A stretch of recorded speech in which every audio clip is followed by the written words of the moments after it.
Que a paz seja convosco, meus irmãos. Sou o Fabiano e sou aqui de Campo Grande. Esse é o último sábado que a gente vai ter aí para revisar a questão do reino milenar. Então eu fiz aqui um slide bem básico, tá? Para ajudar os meus colegas professores de escola bíblica. Bom, vamos falar a respeito da visão pré-milenarista, né? O milênio na Terra.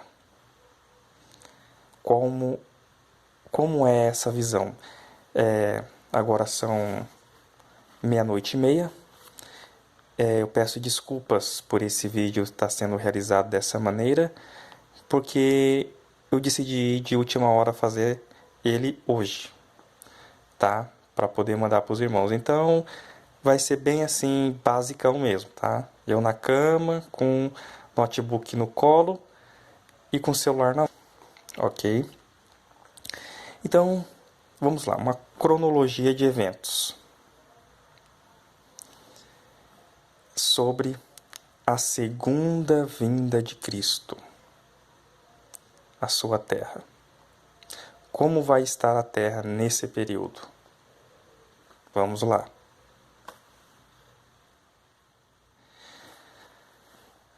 Todo o mundo, como diz as Escrituras, né, como todo cristão evangélico, né, tem pessoas que não gostam desse termo cristão, porque diz que foi dado pelos gentios, e gosta mais do termo nazareno, como eram chamados aqueles que seguiam a Cristo naquela época. Então, mas enfim, todo evangélico, né?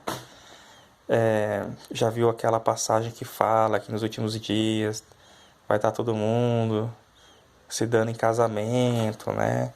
Aquelas coisas todas, né? Eu não sei onde é que está essa passagem, eu não separei aqui. Mas os irmãos aí sabem, né? Então vai estar todo mundo se dando em casamento, festando, na balada, se divertindo, né?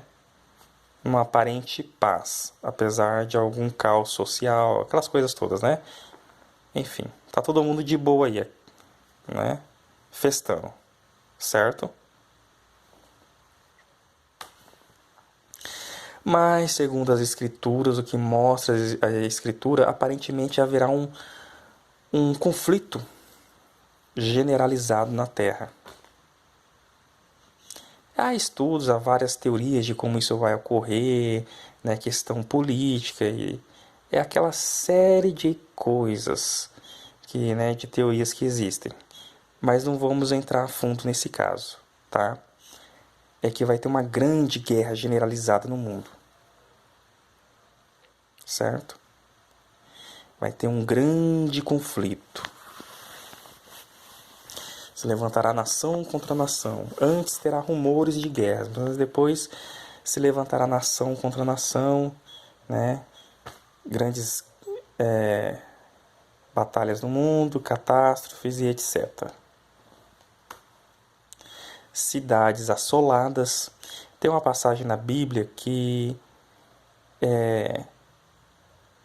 a terra será destruída, mas não será destruída de todo. Essa passagem também lembrei agora e não separei aqui para os irmãos, mas depois os irmãos acham aí. Usa a Bíblia do celular e coloca a palavra todo e vai procurando, que tem aquele busca lá do celular que acha, né? Enfim, a terra vai estar em grande conflito, cidades assoladas, né? Até coloquei minha mão aqui no meio, nem era para entrar. Segundo tela. Terceira tela. Não, peraí. Por aí. Enfim. A igreja, nesse período, ela vai estar na terra. Mas ela estará passando por essa tribulação, mas ela será preservada. 1000 cairão ao seu lado, 10.000 à sua direita, mas tu não serás atingido. Perdoe se eu estiver falando o verso errado, mas o Salmo 91. Então, durante esse período se encaixa muito bem o Salmo 91. Nesse período de conflito, em que a igreja está na terra e ela está sendo preservada, apesar de estar vendo as grandes catástrofes que está ocorrendo, a porta da graça vai estar fechada nesse período. A igreja não vai sair a evangelizar e nem a batizar nesse período, porque é uma grande guerra no mundo, de grande destruição na terra. Certo? Então, por isso que se fala que a porta da graça vai fechar nesse período. Né? E as pessoas sentirão sede, né, da palavra de Deus. Ok? Os irmãos também conhecem essa passagem aí, que os irmãos lê bastante a Bíblia e já devem ter ouvido falar disso aí que eu estou parafraseando aí para os irmãos. Vou passar mais uma aqui. Como sempre, tudo é culpa do judeu, né? Antes da Segunda Guerra Mundial, da Primeira Guerra Mundial, onde houveram perseguições ao judeu, lá no ano 1300 e pouco já teve perseguição ao judeu, na peste bubônica, né? Que era a peste negra, lá em Estrasburgo, lá na Alemanha também perseguiram os judeus, matando vários. E o mundo, na Idade Média, sempre perseguiu os judeus, né? Então, tudo que acontece de errado é culpa do judeu e vai ser... Existem teorias sobre isso, política, social, envolve questões de diplomacia, petróleo, enfim, que fala que, né, vai ter esse cerco mesmo a Israel. Acordos de paz rompidos e tudo mais, né? Tem até aquela passagem famosa, quando disserem que haverá paz, haverá repentina destruição. Mas enfim, estava tendo um grande conflito no mundo, a igreja estava sendo preservada ali, como já falei na tela anterior, mas eles decidem ir contra Israel. Né? Israel se tornou uma pedra pesada, muito pesada para todas as nações. E todas as nações do mundo se reúnem contra ela. Né? Os irmãos já viram também essa passagem aí de Israel ser uma pedra pesada para muitas nações. Aqui eu vou passando o slide, eu separei algumas passagens aqui, e aí vai vindo as passagens na cabeça e eu não... Enfim. O mundo, né, estava tendo um conflito generalizado e decidiu ir contra Israel. Opa. Tá, o mundo decidiu ir contra Israel. Israel sofre várias baixas. O mundo inteiro cercando eles e eles estão perdendo a guerra. Estão em grande dificuldade. Fabiano, da onde você está tirando isso? Né? A questão desse cerco, de tudo isso aí. Bem, vai em Zacarias 14, que vai falar aí da questão desse cerco aí a Israel, tá? De todo esse evento. Zacarias 14.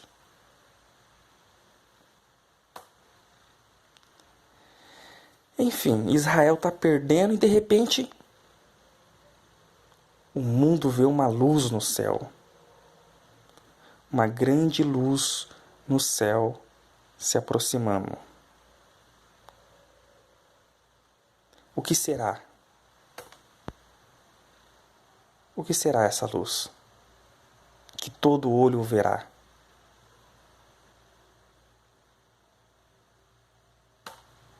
Ele mesmo, Jesus. Então, estava tendo um grande conflito na terra, né? todo mundo decidiu ir contra Israel, né? Depois que foi contra Israel lá, né? Israel começou a perder, a sofrer, e uma grande luz no céu se aproximou, e toda a terra parou e viu, e fala que os montes vão fumegar, que vai ter terremoto e tudo mais, mas isso aí são diversas passagens, né? E é Jesus, certo? Jesus chega no meio desse conflito.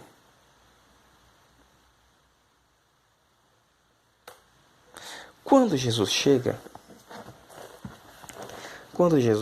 a gente tem a primeira ressurreição. E quem faz parte dessa primeira ressurreição é a igreja. São os 144 mil, são Davi, Moisés, Abraão, né? Todo o Antigo Testamento ali, todos aqueles que morreram em Cristo, servindo a Deus, aqueles que não chegaram a ver Cristo, mas aguardavam Ele, né? Os profetas que tinham esperança no Cristo. Então, esses primeiros, todos que faleceram em Cristo até agora, né? Digamos que Cristo vem agora, eles vão ressuscitar, né? Eles estarão ressuscitando. E aqueles que morreram sem Cristo? Não vai ressuscitar, né? Eles não ressuscitarão. Somente os que morreram em Cristo. E eles terão um corpo transformado, né? E eles já ressuscitam e vai ao encontro de Jesus. Eu poder inclinar aqui na mão. E já vão ao encontro de Jesus. Ok? E quem está vivo? E os irmãos da igreja que estão vivos, o que acontece? Já em vida, eles vão ter o seu corpo transformados. Não verão a morte. E terão um corpo transformado. Ficamos lindos. Coloquei aqui só para quebrar o gelo, tá, gente? Tô brincando. Ficaremos semelhante a anjos. Ok? Né? Assim, só semelhante, que faça que a gente não se dará em casamento, tal, teremos o corpo glorificado, né? Enfim, seremos semelhante a anjos. Tá, os irmãos conhecem essa passagem também. Ok? Então, vou passar mais uma aqui. A igreja, né? Aqueles que fizeram parte da primeira ressurreição, que morreram em Cristo, já foram ao encontro de Jesus, com o corpo glorificado. Aqueles que estão vivos, eles também tiveram o corpo transformado, e a igreja será arrebatada, né? Será levada até os ares ao encontro do Senhor Jesus. Certo?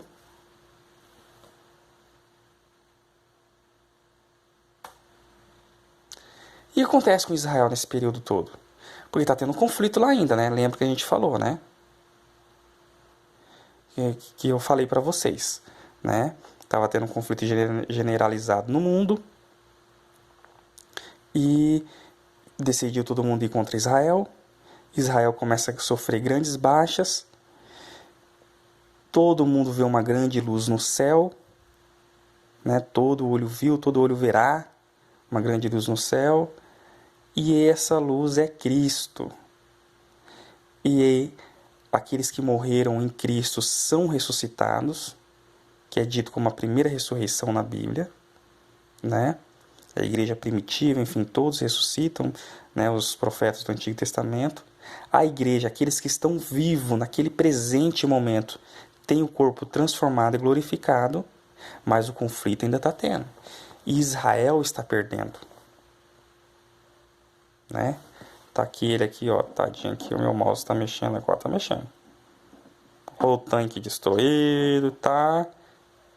Israel está sendo afligida. E Jesus vai socorrer Israel nessa hora. Vai lá em Zacarias 14, irmão. Isso, Zacarias 14, capítulo, estuda o capítulo 14 de Zacarias, que o irmão vai entender. Este momento é chamado a Batalha do Armagedon. Quando Cristo vem, ele desce ao monte, ele vai fender ao monte, né? Ele diz que ele põe os pés no monte, ele fende o monte, e um restante, uma parte do povo de Israel escapa por esse monte, porque Israel está toda cercada, né? E Israel escapa, mas o restante vai morrer no conflito. E Jesus, na visão pré-milenarista, ele batalha para livrar Israel nesse momento, na chamada Batalha do Armagedon. Nesse momento. Tá? Então, vou recapitular de novo, né?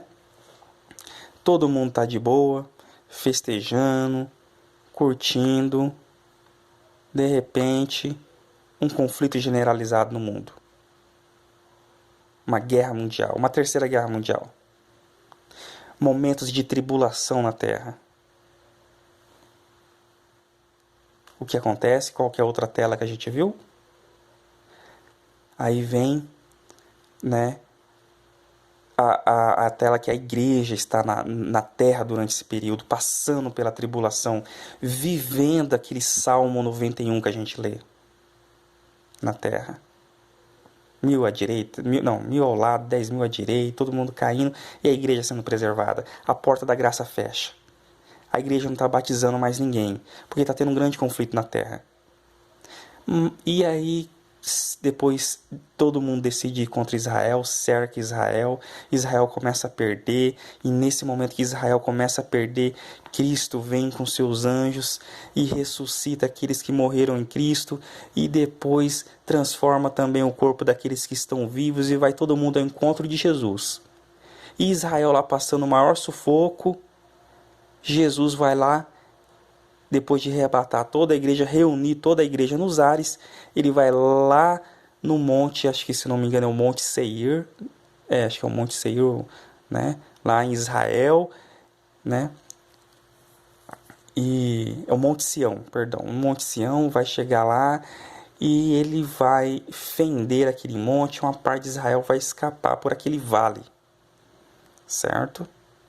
Nesse exato momento. Então, e aí o Senhor Jesus começa a batalhar contra essas nações que cercaram Israel. Vou passar mais uma.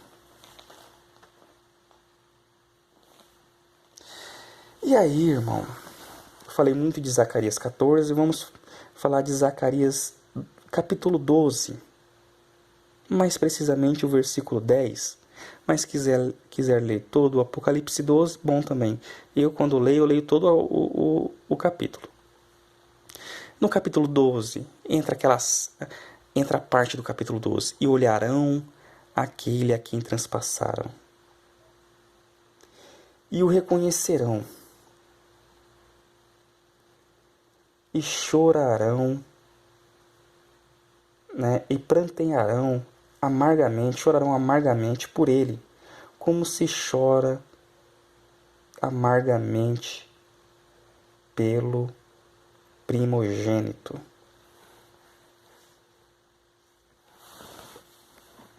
Entendeu agora aquela passagem?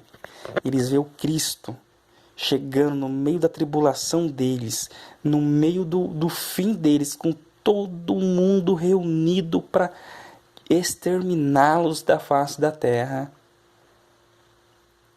Eles veem Cristo e de alguma forma eles reconhecerão a Cristo, né?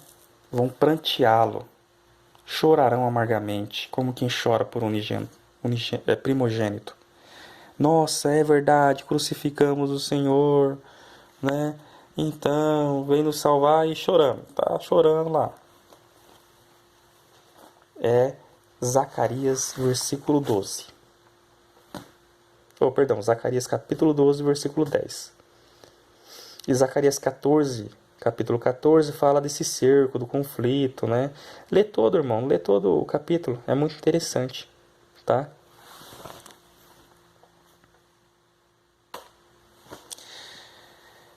Irmãos,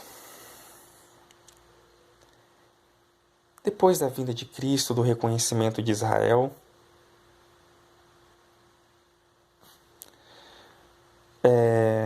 eu vou trocar um pouquinho de mão. Enfim, troquei. Depois de tudo isso aí, Jesus começa a fulminar os inimigos de Israel, a guerrear contra Israel com seus anjos. Provavelmente a igreja com o corpo transformado. Não sei se a igreja vai estar nos ares ou se a igreja vai estar pelejando. Acredito que vai estar pelejando com Cristo para livrar Israel desse cerco. E nesse momento lá, todos os inimigos estarão reunidos no estrados do pé de Cristo. Todos os grandes do mundo nesse cerco a Israel estarão ao estrado